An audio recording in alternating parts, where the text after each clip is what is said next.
kilimo kinahitaji uwekezaji, kwa sababu kilimo pia kinahitaji teknolojia, lakini muhimu zaidi kuliko vyote kinahitaji masoko.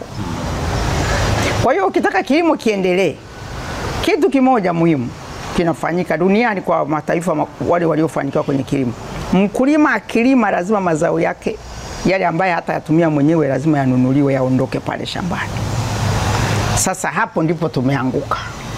Utaratibu wa agricultural marketing nchi hii uko katika hali mbaya.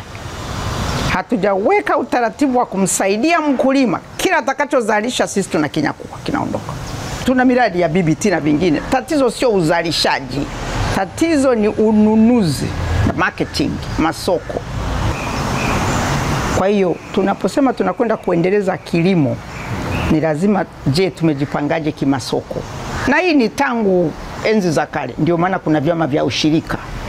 Sasa vyama vyetu vya ushirika hapa vingi viliyumba, vingi vilihangaika, na vingine viliingiliwa tu, wanafanya mambo yao, watu wengine wanaleta siasa mle, wengine mambo ya ufisadi, fedha zinapotea.